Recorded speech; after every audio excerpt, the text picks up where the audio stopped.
I want to talk to you about our own Canadian use of cheap ethnic labor. Now, they're not slaves, of course, but it's sort of funny how they're all visible minorities, all of them, all from poor countries. They're not slaves, no, that's for sure. Perish the thought. But don't think for a second that our temporary foreign workers program isn't a modern, woke form of slavery light.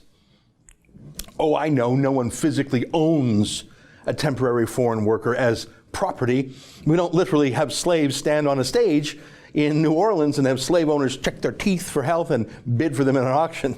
I mean, they have basic civil rights, and they obviously want to do it. It's better than life back in their home countries, I guess, but don't you kid yourself. It's a cheap labor economy. It's not quite slavery. I mean, they're paid, they're not owned, but they're here to work for less than Canadians do. That's the whole premise. And this is obviously a problem because now we have 2 million unemployed Canadians. So the idea of bringing in cheap foreign migrants to undercut Canadians, well, it doesn't make any sense, does it? I mean, from our own selfish point of view, you've got 2 million citizens desperate to work, who want to work, and we're literally, even in the midst of the virus, still flying in foreign migrants to work for cheaper? Why again? To save some corporate employer a few bucks an hour, foreign-owned corporations mainly. Back in Alberta, I used to know a guy who owned a bunch of Tim Hortons restaurants. He swore by the temporary foreign workers program, and back then, a decade ago or so, the job market was so tight in Alberta. Unemployment was so low, you literally couldn't find people to work in those kind of jobs because everyone was working in the oil patch for 6 figures, even unskilled workers, and certainly anyone with a trade was making strong 6 figures. I remember 7-Elevens were giving $500 signing bonuses to cashiers. I remember drive-thrus had signs in the windows saying they just didn't have the staff to open them. Please walk in instead. Yeah, that's gone now. Now we have mass unemployment. So what's the excuse for the cheap imported labor again? I mentioned my old friend who owned a bunch of Tim Hortons. Well, that same company was bought out by a massive Brazilian hedge fund company called 3G Capital. Did you know that? Did you know that's who owns Tim Hortons? Here's their website. They're based in Brazil. They have a New York-style website, though. They bought out Tim Hortons, I think it was 6 years ago now. So why are we letting a Brazilian multi-billion-dollar hedge fund bring in cheap foreign laborers to Canada to undercut Canadians during recession? How's that in our interest again? It's so often foreign multinational corporations. Why do we owe them our loyalty above loyalty to our fellow Canadians? Why are we permitting them to bring in essentially foreign indentured workers? Oh, I know, they're not quite slaves, right? They're paid a living wage, right? Well, yeah, but to be punctilious, slaves in pre-Civil War America, all slaves are paid enough to live and eat, and I suppose some time off. I say it's immoral to have a slave class. I say it's immoral to have an underclass that's beneath our unemployment laws. If we have laws for a minimum wage, if we have laws governing things like child labor, like limited hours of work per week, like workplace safety laws, if we have those laws, it's not just for practical reasons. I think it's for moral reasons too, I think. So why are we fine waiving those laws, suspending those laws for foreigners?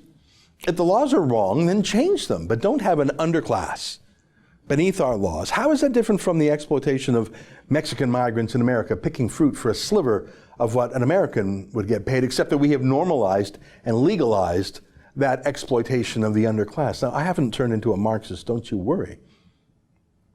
I'm just asking why we do it again. I know why Cargill, America's wealthiest private company, that owns the slaughterhouse in High River, Alberta, I know why they like to have foreign workers. It saves them millions of bucks a year. Absolutely. Here's their annual financial report. Let me quote.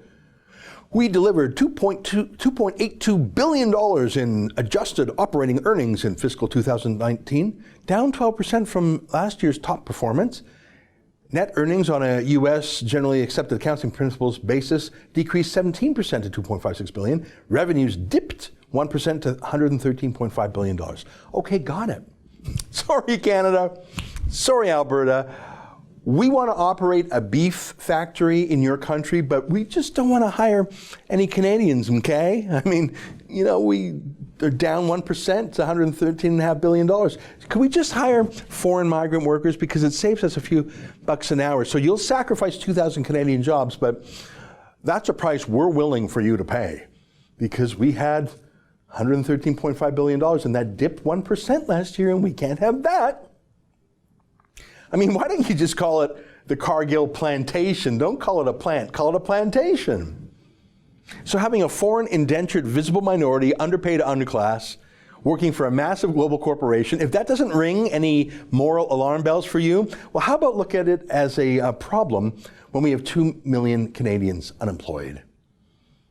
But how about look at the other problems too, that these foreign migrant laborers, when they live on these temporary foreign worker plantations, when they're working for their American or Brazilian taskmasters, they live en masse because they're poor and they're trying to save money because they send money back home or they might go back. And so they're underpaid. They know they might well be going back to Somalia or Mexico, wherever they're from.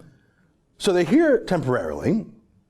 It's right there in the name, temporary foreign workers. So they're not really investing in normal housing or putting down roots, are they? They live in groups. They carpool in groups. And so it will not shock you the Cargill and the JBS slaughterhouses in Alberta.